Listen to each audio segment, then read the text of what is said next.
Allez, c'est parti. Aujourd'hui, on va voir comment transformer notre rapport à la science et à la créativité. On va oublier les listes de faits, les étagères qui prennent la poussière pour construire quelque chose de beaucoup plus vivant, de beaucoup plus puissant. Cette phrase, elle dit tout. L'idée, ce n'est pas d'accumuler du savoir comme un collectionneur de timbres, non. Il s'agit de cultiver un véritable écosystème d'idées, un truc qui respire, qui grandit, qui se transforme.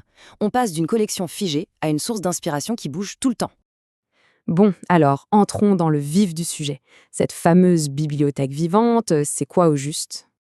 Le cœur du réacteur, si on veut, c'est ça, les connexions inattendues. C'est l'idée géniale qu'une découverte en biologie marine puisse, tout à coup, nourrir une histoire de voyage dans l'espace, ou qu'un article sur la psychologie puisse complètement changer la façon de voir un personnage. Le but n'est pas de ranger les infos dans des boîtes, mais au contraire de les laisser s'entrechoquer pour que ça fasse des étincelles. D'accord. Mais par où on commence pour garnir les rayons de cette bibliothèque un peu magique? Comment on fait pour cultiver ce jardin d'idées? Ce qui est super intéressant ici, c'est qu'on ne se demande pas juste quoi lire, mais pourquoi on le lit. Les livres, ce ne sont pas que des livres, ce sont des machines pour aller explorer les frontières de la réalité. Les revues, ce ne sont pas que des articles, elles montrent que la science, c'est une aventure humaine, avec ses débats, ses conflits, ses grandes victoires.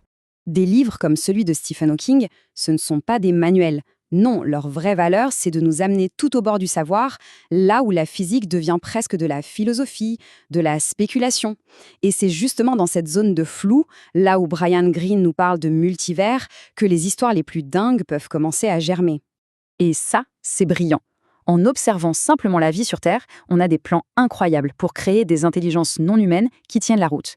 En plongeant dans la conscience d'une pieuvre avec Godfrey Smith ou dans l'intelligence collective des forêts avec Vol-l'ébène, on peut imaginer des formes de vie radicalement différentes qui, en fait, existent déjà tout autour de nous. Pas besoin d'aller les chercher à l'autre bout de la galaxie.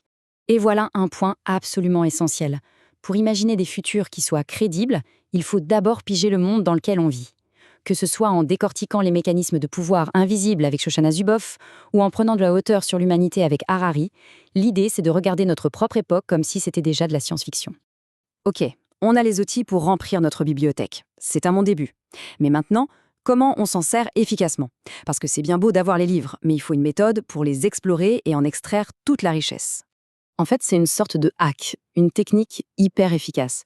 Au lieu de lire un article de A à Z et de se perdre dans le jargon technique, on va directement là où se trouve l'histoire. Quel est le problème? Quel est le contexte? Et surtout, qu'est-ce que les chercheurs imaginent, spéculent? C'est dans leurs conclusions souvent que se cachent les pépites. Ici, l'idée, c'est de créer un flux continu d'inspiration. La différence est énorme entre faire une recherche seulement quand on en a besoin pour un projet et nourrir son imagination tous les jours. C'est la différence entre devoir aller chercher de l'eau au puits à chaque fois et avoir une rivière qui coule juste à côté de chez soi. Alors, comment on fait pour organiser cette veille sans se noyer sous une avalanche d'informations? Eh bien, la solution est étonnamment simple. Elle tient en un seul chiffre, un principe pour rester concentré et efficace. Et ce chiffre, c'est 5. La règle des 5 sources.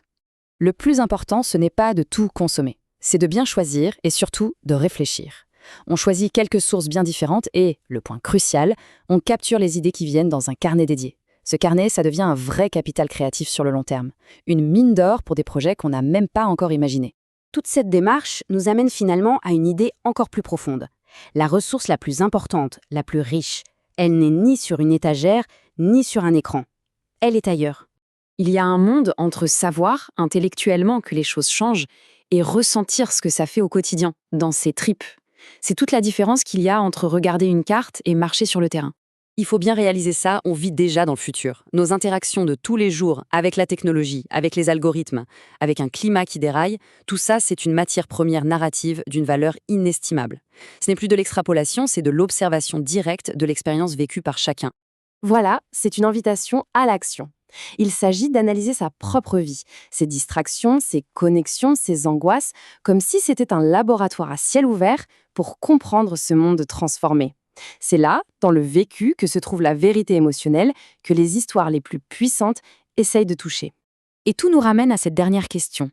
C'est un appel à pratiquer l'étonnement, à s'efforcer de regarder le monde qui nous entoure avec un œil neuf, avec curiosité, et à se demander qu'est-ce qui est devenu normal alors que ça devrait encore nous paraître complètement fou.